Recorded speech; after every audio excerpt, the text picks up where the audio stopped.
Hello, everyone. Thank you for joining us again today. Today we've got Gary Porter with us. Gary is a career interim manager, probably about 15 years or so now. Is that right? Yeah, about that, give or Yeah. take. And like a lot of our interim managers, he's quite difficult to put into a box, which we love, by the way. So his experience really comes from business analysis in the early days. And then on top of business analysis, he's built a really good track record of supporting and advising businesses that are going through meaningful change. He's got a particular focus on, tech-based operational improvements, data process re-engineering, optimizing systems and processes. But the area that we're going to talk about today is around HR and finance, and how those two functional areas should work together to create added value for the business. And there's a reason that we're talking about this, and that is a lot of businesses in the UK are either reporting or talking about having soft numbers for the last few months. So there's going to be an effort now to reduce costs across these organisations. And of course, the back office gets particular focus when it comes to reducing costs. And from a HR and from a finance perspective, there's lots of opportunities where they can work together to add value and add profit into the organisation. And Gary and I are going to talk a little bit about that. So, Gary, why don't you introduce yourself to everyone? Hi, I'm Gary Porter. As Mark said, I've been an interim manager for around about 15 years ago. Prior to that, sort of working as a stockbroker and financial advisor and advising, moving into sort of back office operations and improving businesses and making sure they conform to compliance rules. Further to that, I've been working through a number of industries and a number of sort of specialties, mainly sort of finance, IT and HR processes. And yeah, sorry. No, great. And I think that background in terms of financial services, I remember you saying that's added some real value throughout the years, especially when you've been around sort of private equity or private equity backed businesses, because I think you understand value creation. Yes, agreed. It's one of those difficult things, and especially for a back office department such as finance, HR, and even IT to a certain degree, is being able to put a value on what they do. They're not necessarily a revenue generating department. They're there to make the revenue continue coming in and make sure that they assist the people that are making revenue. And obviously that's where a lot of the issues that these businesses and business departments start to see difficulties quantifying their value and their worth.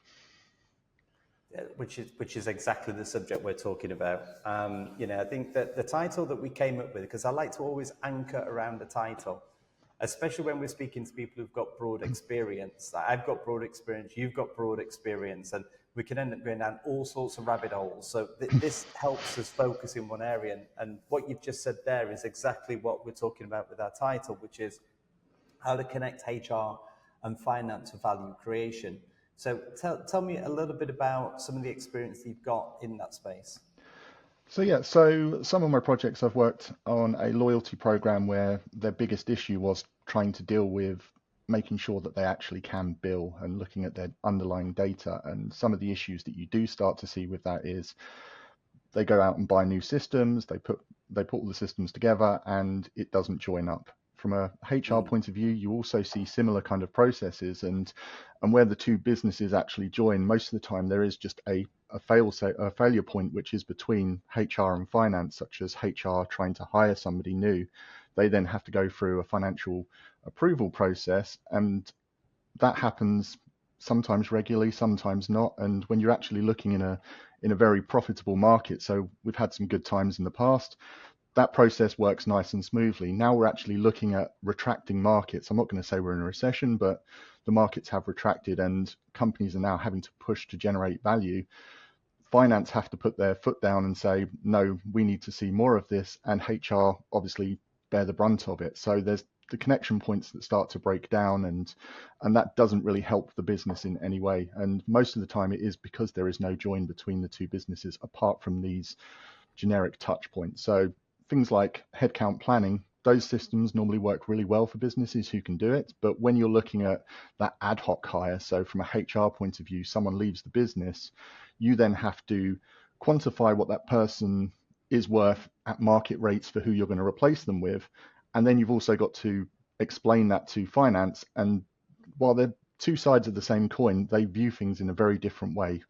Finance are pushed to look at the bottom line, make sure that they're not overspending, making sure they're getting value for money, whereas HR are looking for that cultural fit, that person, and the bits that they're using to justify it are very unquantifiable in a finance world. You can't put a price on someone's smile or their charm. I mean, there's probably rules against that in the market as well from discrimination points of view.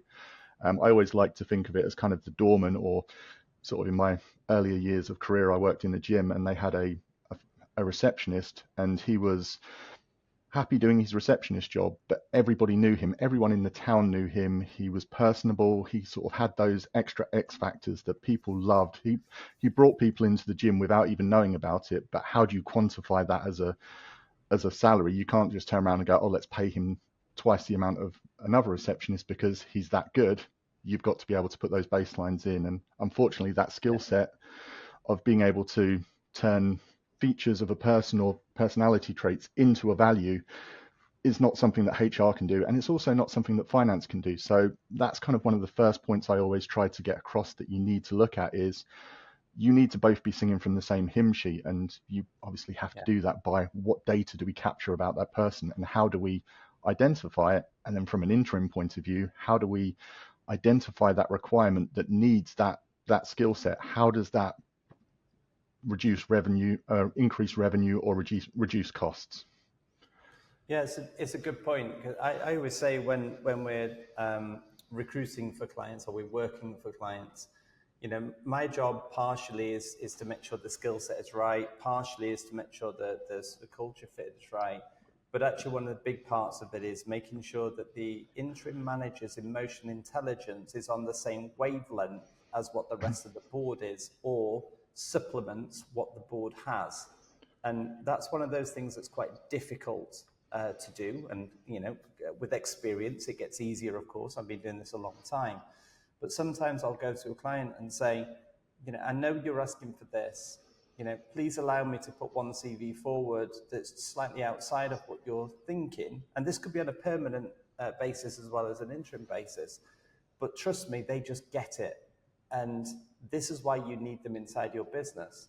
And yes, they meet them, they love them, this is now the front runner. And then on a permanent side, we then have difficulties because, it's outside of our banding, or it's out, and all of a sudden then bureaucracy seems to be making these business decisions that it's essential for the business to make these business decisions. And it's frustrating. You must see a lot of that. Yeah, I see it all the time. And I see it even when companies want to bring me in, they have that challenge to justify it. And I've had many interviews or meetings with companies about a project, and either it just hasn't quite synced up, and in those situations you bear it and you turn around and say, well, this is what I propose. I'm not precious to this. Is there a way that you would want to approach this, or can we meet in the middle? And if not, you part as gentlemen, and we live to fight another day in a different battle. Whereas what a lot of businesses do struggle, it's a missed opportunity. It is, yes. And I think you put on your Instagram post about what's worse for a business, having the right person in the wrong seat or the wrong person in the right seat. And that resonates with me. It is a very big challenge, especially for a HR department, because they will bring the business in to explain who they need, and the business heads and the departments, what do you need? What does this person look like? And they may find the unicorn that is that person to a T, but unicorns are very rare. I mean, they don't exist in my eyes, but to my daughter, yes, they do exist. Often. Exactly. And a lot of the time that's not factored into the budget. And this is where the problems with headcount planning comes, that you put a value on someone in a role, and yes, that works at day one, but time evolves, the market evolves. You look at all of the businesses that Google go out and basically headhunt all of the best tech people in the world when times are good, and then they just shift them off into the market when times are bad. And then you've got businesses trying to pick up this really amazing talent that's worked at Google. But how do you quantify that Google factor into making that person worth paying say 20, 25%, I mean, I've seen worse in the markets, 50% more than their existing people, without kind of disrupting that culture that you've got, because there is a different mindset for people that work in Google than, say, people that work in sort of government or in the NHS or businesses like that. Yeah, agreed. I think sometimes in those kind of scenarios, that's when the CFO and the HRD needs to be working really closely together, because in terms of the HRD's responsibility is bringing the best people for the business, because everyone knows you hire the best people. Yeah. And then from a CFO perspective, especially in the current economic climate, then we have to keep a really keen eye on cost. But what we can't do is be known as the CFO who's blocking and stopping the business, because those CFOs don't last long. So, how do you help them sort of bridge that gap from a system process type perspective? So from a system point of view, you obviously need to make sure that the right people are interacting with that data. So rather than a last minute ditched attempt of we need to keep this person or we've got to reduce headcount by 20%, you need to have that process and that cultural mindset ingrained through the business 100% all the time, in the sense of, right, this person does this, they bring this value into the business. We can't quantify it, but this person is needed. Otherwise, you start getting into a situation where sweeping cuts will happen from the heads and the finance department saying you need to reduce headcount by 25%. You take that 25% out, and when markets return to being good, or you reach the baseline that you need to keep the shareholders happy, or to raise the stock price, you then can't expand. And those are the parts that HR and the business need to actually really get a grip on and make sure that they are either documenting it at the right time. The worst case is when you've got layoffs coming and then you get given a stack of people and say, which of these people are we going to let go? That's a heart-wrenching moment. HR are very people-orientated people. You wouldn't go into that industry if you weren't. So to then have to hold someone's entire future in your business in your hands in a 20-minute or let's say a month or 6 weeks time period, that's a very difficult job to do. Whereas if you look at the kind of right metrics, so your performance management, your what is your cost per capita, what is your cost per head, even down to the level of what are we spending on their IT equipment, their training, their well-being, their benefits from a full-time point of view, having all of that data available to you at your fingertips that can then be shared with finance, that starts to bridge that gap. Having a data set which you can look at from multiple angles, and a lot of the new ERP systems do this very well, but you also have to appreciate that an ERP system doesn't always tick all the boxes for a HR team. So I see a lot of businesses that sort of have to make some kind of conduit between that HR system, that HCM system or HRIS system, and an ERP system to pass that data. And unfortunately, that's very subjective to the requirements at the time from a tech team to say, right, take this number, put it into this system. You almost need that kind of section or an interim to come in and actually say, right, what do you mean by this? What does that data mean to you as a HR person? What does this mean to you as a finance person, commercial finance, any of the levels of finance? And I working with both departments, I love them both for different reasons, but also the appreciation that there are lots of different pockets of mindsets in finance, depending on whether you sit in that commercial, that corporate, that operational finance, as well as HR. You do have the talent acquisition teams, you do have the benefits teams, you do have the learning and development teams. There's a lot of different personalities and types within them. They're like their own little businesses that sit in a kind of almost overarching layer. So again, you have to kind of work out what the parity is between those departments and identify what does this mean to team A versus what does this mean to finance team A. And that is one of the big challenges, and it's something that really needs to get done up front before you spend about £1 million, £2 million on an ERP system for finance. You need to work out, does it actually work for all of the departments outside of it? And likewise, before you spend probably half as much on a HRIS system, does it give the data to all of the other departments that it needs to? And does it make life better? Where does it add that value? And that's what I see a lot of businesses struggle with. They buy a system as a silver bullet, but then forget that a silver bullet on its own isn't going to do any damage. You need a gun to fire it, i.e. your processes and your systems, and you need someone skilled and trained enough to fire it, as well as from a HR point of view, you need that governance to make sure that the wrong people aren't getting their hands on the bullet. Yeah, very true. That's a really good explanation. I think a lot of companies are about to start making some quite big decisions and some Yep. difficult decisions as well. I think we're Agreed. at I've that seen it. point in the economic cycle. And like anything else, we always say to clients, data-backed, data-led decision making is always going to be the best decision making overall. Of course, you've got to have some personality in there, and of course, you've got to trust your gut as well, because you don't become a chief exec, a CFO, an HRD without having a good gut. Yeah. So, but the data is an absolutely fundamental part of this decision making. And we've seen so many business either overcut and then can't grow again, which is the example you Yep. gave before, or not cut fast enough and then cause themselves a problem. And I'd say in both those scenarios, it could be said that, yes, they've cut very deep, but actually, from a headline perspective, they've cut correctly. They've just got rid of the wrong people. Yes. And then it could be said that they've not moved fast enough, but actually they probably have moved fast enough, but they've got rid of the wrong people. And therefore it appears like they've not cut fast enough. And I think this is where data comes in. And this is where data supported by an element of emotional intelligence. And like you said, a lot of people involved in this data to then start quantifying their value add for that person, the service. That we do this in sales. Why Yeah. don't we do this in people as effectively, especially now, when we Yes. do have to start looking at some cuts? Yeah. That So single person view of, well, a single person view in a wider organization than many single people. yeah.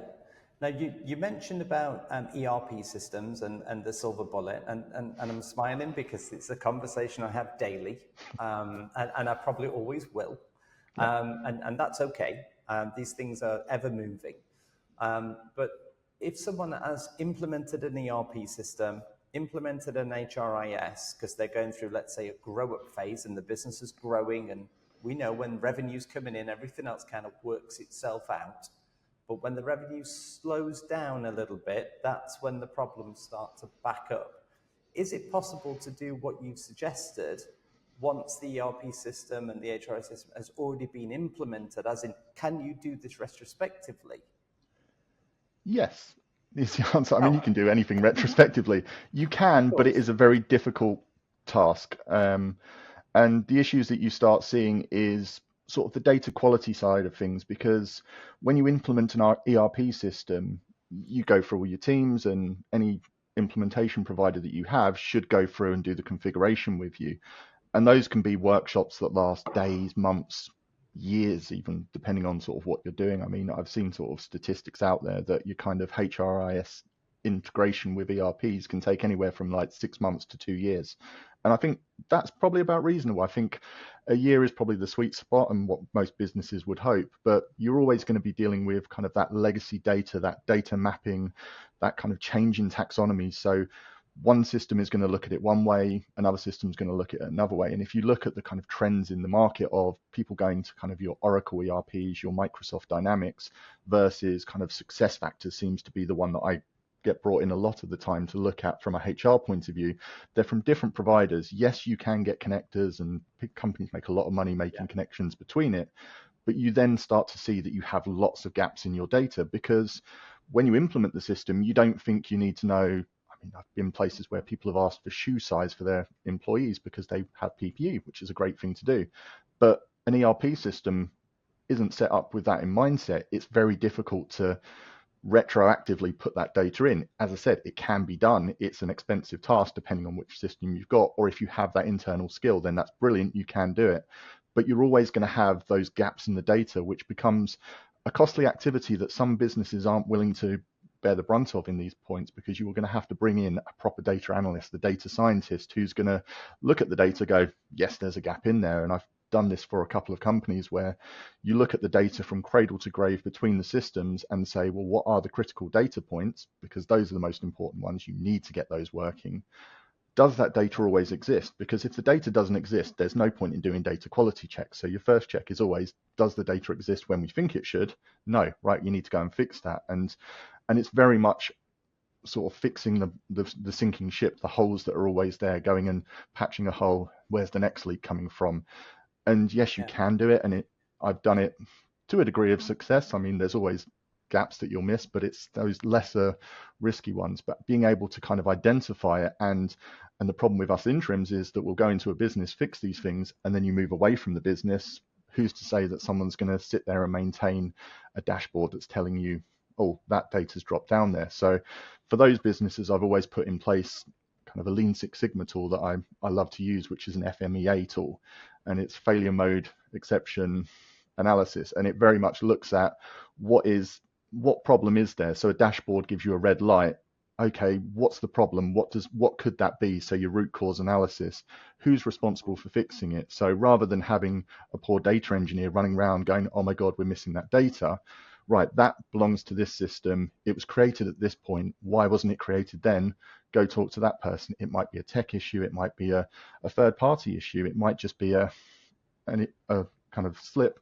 And then you've got to look at, exactly, systems are fallible, humans are fallible. We all can make mistakes, and a lot of companies start using AI to try and fix these, but also AI is just going to look at the trends and look at the data it's been loaded with. So yes, it might be able to identify there's a gap, but it can't tell you that that didn't happen because Joe got distracted while he was typing in a number in his system and didn't press the enter button at the right time, but it will get into tomorrow's data set.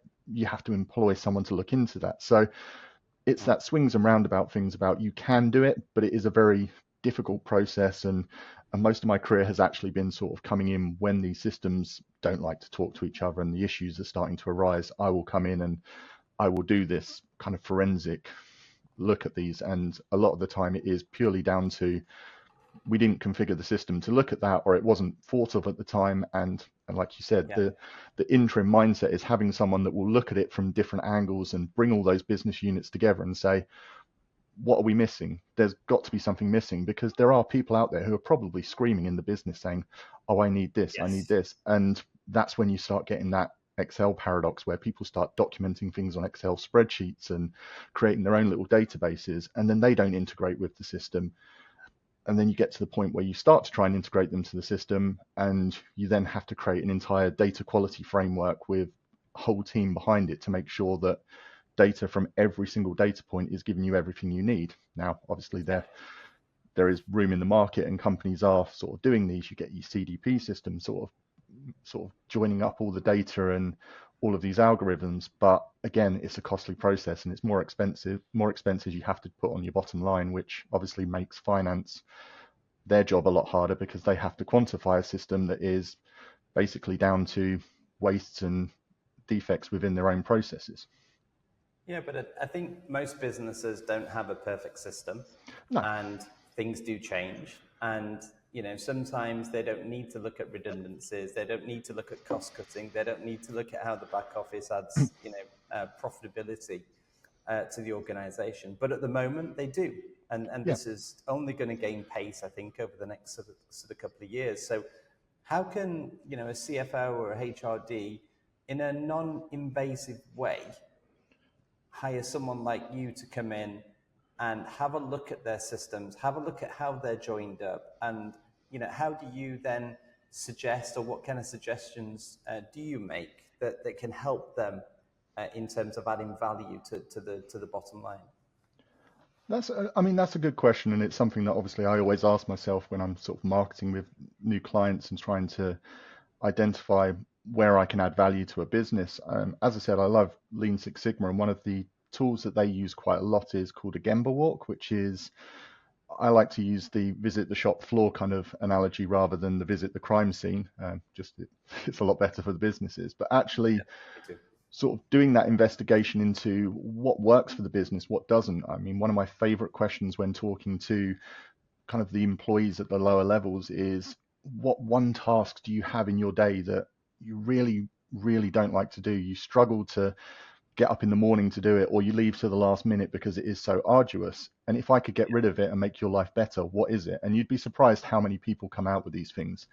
And these are kind of those unknown kind of inefficiencies in the business that are not there. And obviously that's kind of just a baseline of what I like to also add as kind of my added value. But it is very much looking at the grand scheme of things, looking at where are you seeing those pain points, what struggles for you, and then trying to build that rapport with the business for their change. Because again, change management is the most difficult thing. The board may agree to it, the higher level managers might agree to it, but actually getting people to do additional work on top of theirs is difficult to kind of stomach for people who are probably also fearing for their jobs, because they're bringing someone in who's a consultant to look at reducing risk and reducing any kind of inefficiencies in the business. People get scared, people clam up. So it very much is that, how do we do it without having to reduce the people, and almost looking at that last resort of reducing the headcount, reducing the areas. So like you said, looking at,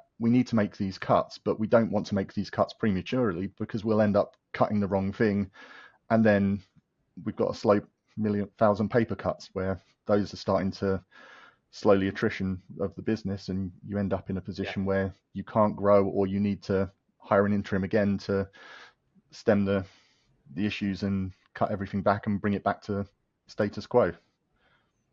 Yeah, I agree. I think, if I was a CFO or an HRD right now, I'd be looking at how I can create value for the business, because ultimately the business is going to be under pressure. I think a lot of businesses are under pressure. And from what I can gather, what you're saying is that the CFO and the HRD, they need to be speaking together to find out how they're going to deliver the overall objectives for the business, or the strategy for the business. And that might have changed in the last sort of 6 months, given the fact that there's been a bit of a slowdown and lower sentiment across the UK, and then put together a bit of a plan. And I think that plan is then going to look at the gaps whereby the systems aren't talking to each other, the people aren't talking to each other, and actually one person's interpretation of, let's say, cost reduction, staff reduction, efficiency, all they need to iron out what they mean by those things, and then maybe bring someone in who can, like you said, have a good overview look, for, almost like a consultant type, for the first few weeks, to go, right, okay, where are these gaps? Where are these inefficiencies? Speaking to the people, looking at the systems, all those good things. And then on top of that, I think this has got an optimization type lens to it, hasn't it? It's about making this more efficient to work better. Exactly, yeah. I mean, as I said, I'm a Lean Six Sigma black belt, and my brain always goes to optimizations. How do you make a process more lean? How do you do the things that are most important for the business, but also with an experience from working with HR and people functions, is how do you make people value their jobs better? Because we don't live in that world anymore where people have a job for life, whether it be from a personal point of view or whether it be from a business point of view, because ultimately people need to live their lives, costs are going up, there are opportunities out there, and some businesses can't pay the value of their staff. So always trying to look at, right, how do we get rid of these tasks that I discussed with what makes you really dislike your job? We all absorb extra work when businesses start to reduce, and that puts a strain on an employee. If someone asked you to do earn the same amount of money that you were earning, and also take on 20% of the work that someone they just let go was, you'd fear for your job firstly, and then you'd also have to absorb that without any added value. So in these processes, it is very much defining what adds business value, what adds customer value, whether it be an external customer or an internal customer, and trying to put a plan together to say, right, which of these tasks can we maybe outsource to technology, or can we improve the process so that we're sharing the burden without almost just lifting the burden from one person and dropping it on another as they depart, which a lot of businesses unfortunately have to do, because turnover, and especially with having to kind of make your stock preferable in the markets, you have to make these cuts, and you have to make them quite quickly. And the TUPE, or the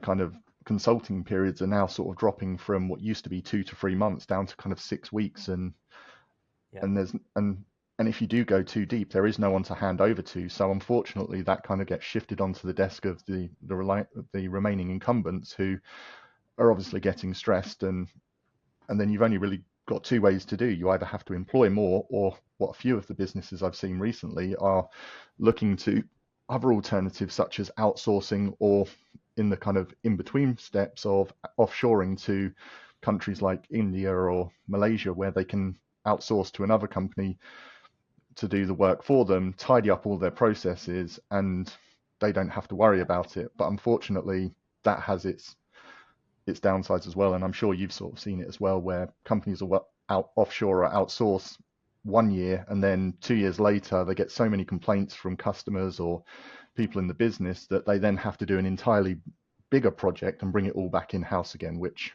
takes twice Yeah. as long. And they probably could have saved themselves money by taking that breather and just making sure that they're making decisions with as many bits of data and information as possibly available to them.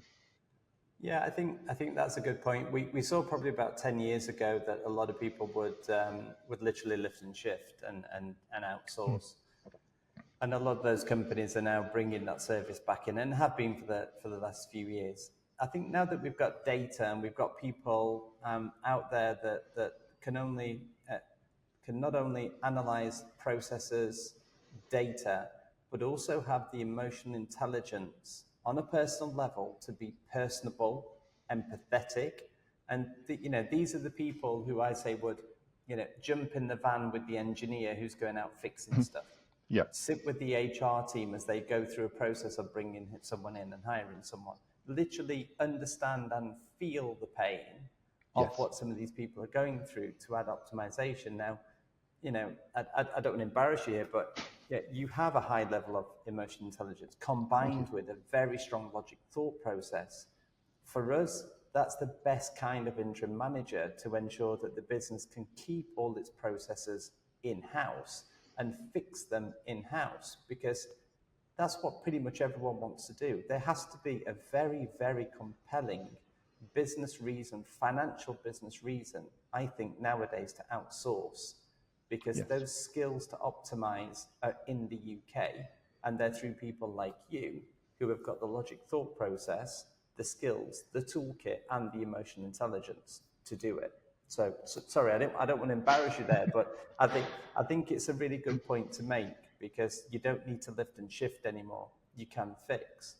I think you also raised a good point, which is that these things need to start now, and these Yes. things need to start as data-driven business decisions, not a bit of the old school way, which is, broad blanket, cut across here, cut down here. Because I think we've proven so many times now that can destroy a business in the medium and long term. So actually, let's use the data, and if we don't have the data, let's find the data and put it into a format that we all understand. And then after that, integrate it into the systems and normal way of working. That's the next step. But the first step is, let's find the data. Let's start using the data. Would you agree? Yeah, and it's finding the requirements as well, as we always talk about, and I know it doesn't need to be said, but sometimes it feel it does, is you need to know what you're looking for with the data. A lot of businesses just get sold upon all these new technologies that can analyze your data. They can use machine learning and AI, and if you just throw data at it, now, in theory, that is great. AI is a good tool, but AI doesn't understand everything. AI has to learn, much like people. You bring someone into a role, if you get a graduate out of school, they only know what they've been taught. Whereas you bring an interim in, they have that knowledge. They've seen it before. They've seen how it works both in the manual world and in the IT world. But all this leads to is people throwing more and more data at it, and data has a cost. These data systems, while they sound great on paper, you're paying for a per record, a per storage, a per compute power. And the more you start throwing at that system, the more expensive it gets. And you need to at least understand your data to put it into a system, both to reduce the kind of the service provider who's going to configure the system, because otherwise they're going to have to do the integration. But also you don't want to give everything to the data. And I've worked with a lot of data protection officers who their worst nightmare is the next big system that's AI, because having to do a data protection audit on things that are being managed by AI that's probably done out of country is their worst nightmare. It's having to justify it and get all of the access, getting all of the certificates. It's a long-winded process. So Yeah. it has to be done in-house, and what better way to value your staff than to trust them to give you that information that you need, rather than worry the life out of them that you're going to replace them with some AI tool in the next 5 years. Very true. I think there's something to be said for speaking to the staff, listening to what they've got to say, acting upon what they're saying, especially things like, what is the task that you put off the most? And we've heard some amazing ones. I bet you have too. And that's something over a beer. But ultimately, optimizing the organization in that way is a very, very powerful, positive tool. When maybe the sales numbers are a little bit soft, they can talk about how efficient the business is becoming. You'll keep your best people by going through that process. And so I think, going back to our original question, which is how to connect HR and finance for value creation. What I've learned from our conversation is that you need someone who understands HR and someone who understands finance.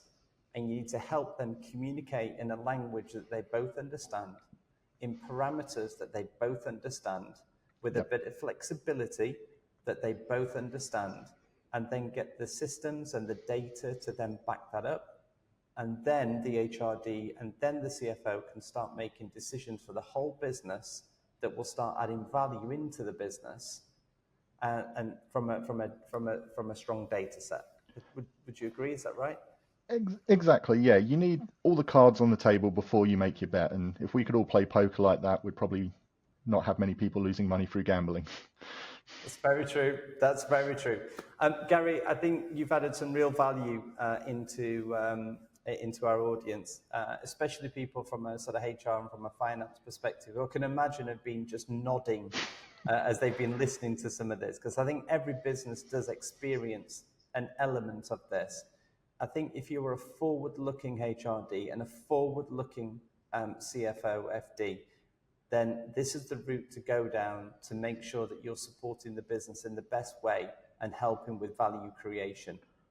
So Agreed, thank yeah. you. Thank you very much. Thank you for your time. All right, thanks. Thanks.